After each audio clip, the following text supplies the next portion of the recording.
if I'm fishing at night and I'm leaving a bait out, there's always a chance on a boilie that you're going to catch a smaller fish, but generally speaking, in my experience, you tend to catch the bigger fish, and not always on the biggest boilies. I mean, big baits for big fish is the old maxim, and I think there's a lot to be said for that, but there seems to be some reason the carp will bully the way and get in front of the other fish to home in on them. So as far as I'm concerned, the boilie is like a real staple ingredient in terms of my match fishing baits, and to be honest, if I hadn't used boilies, I think there would have been a lot less carp put on the bank. And you know, it's just nice to use a quality bait, thing that you've got confidence in. There's lots of baits around and you have to make your own decision up at the end of the day.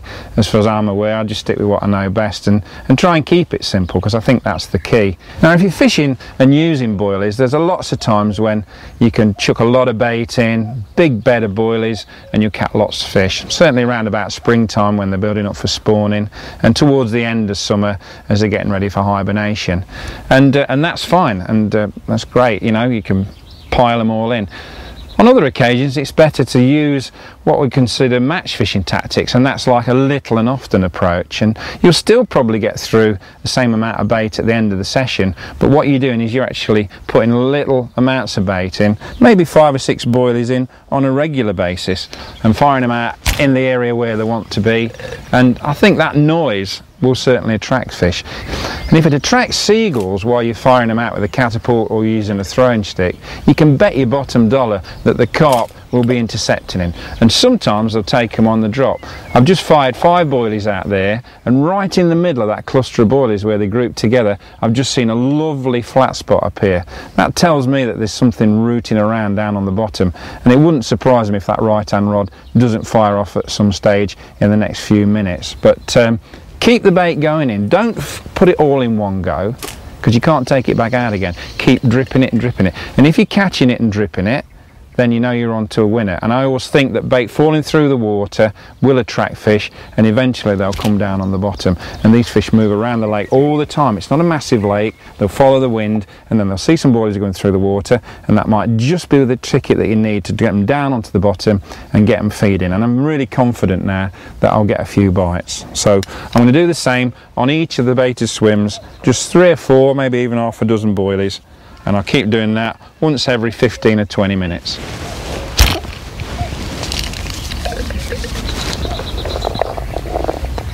And my old mate the cuckoo's still giving me an audience, so things can't be all that bad.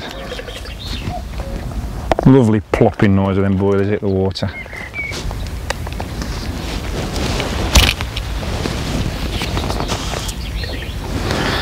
That'll do. Now just sit and wait. Well, that's a run. I've not put my buzzers on, and you can hear it quite plain as day, even despite the cuckoo.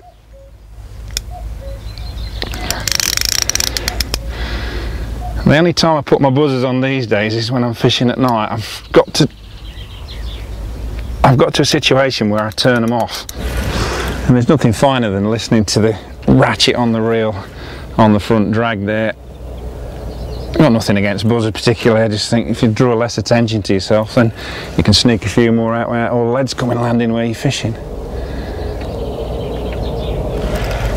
And that fish is taken after literally 10 minutes of putting 30 or 40 loose feed offerings in that area. You saw me fire the bait out, and this is in real time, so it's just so rewarding when that happens, because you know it's working. I'll catch this fish, cast out again, fire another 10-15 boilies in the same area, and it just seems to be a way of holding the fish, just like a big bed would do. But this way round, you've got more chances of it not backfiring on you.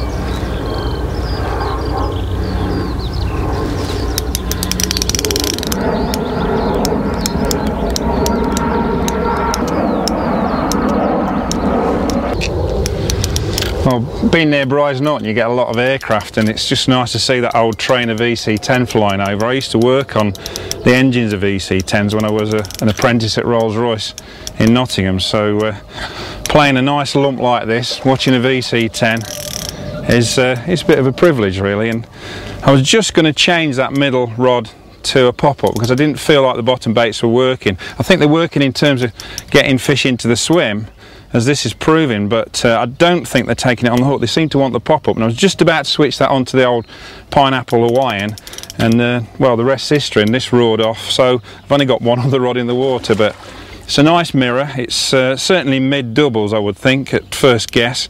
Always difficult to tell until you know the width of them, but there's some brilliant fish in here, and it's just a fabulous place. I've come here and fished in the winter and struggled, and you know, you come on a day like today, oh,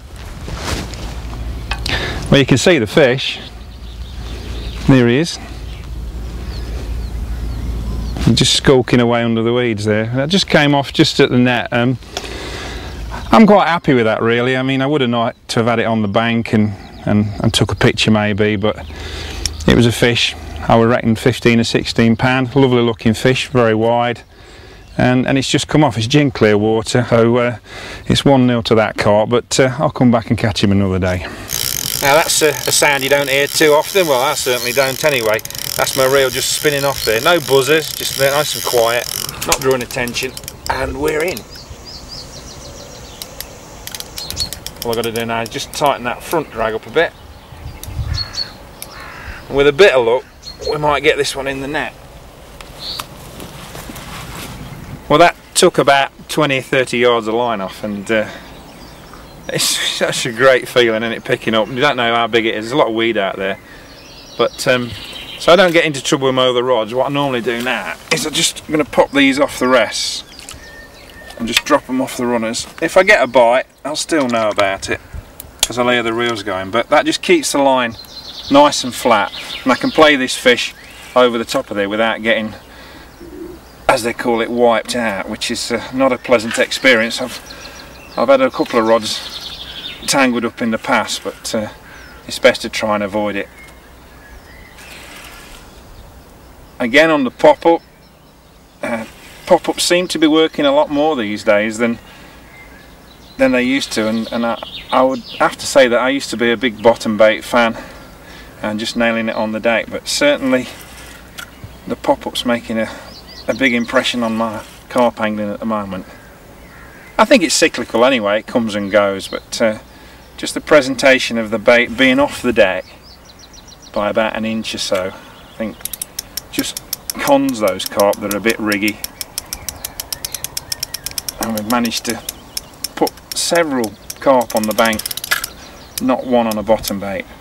But of course the bottom bait's going in there as loose feed. Again, another little top up, almost an instant response, and interestingly enough it's always been on the outside rods. I've not had a run on the middle rod, and this is typical. If you can imagine you're fishing a match and you're sat right in the middle of a load of match anglers and the top end peg or the end peg at the bottom, and you've got a lot more chance of fish running towards you, and that's why end pegs are normally better. And if you just see your 3 rods as being pegs, then the end 2 pegs generally are the most productive. Now I'm just applying a nice even pressure to this fish.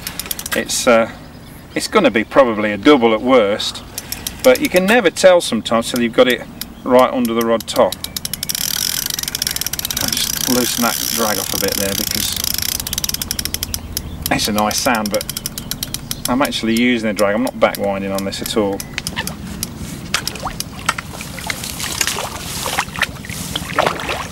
Rod's out the way, so I can just slip this one over the net, and hopefully this one won't come off. You can see that yellow pop-up boilie nicely sticking outside of its top lip. Fish getting towards doubles, I would say. Not caught anything under doubles here. And there you go. The proof of the pudding is in the pop-up. Nicely in the top lip. Tiny hook, just pops out. I'll take my watch off here because I don't like handling fish when I've got watches or bangles on. And nice dumpy fish. A sucker punch on the pop-up. And we'll get that one back in the water and get back to my rods. Well, this is one of my favourite little tricks for catching a few carp, and they're feeding well. I've put about ½ kilo of complex in, that's the frozen ones, and I'm using these pineapple Hawaiian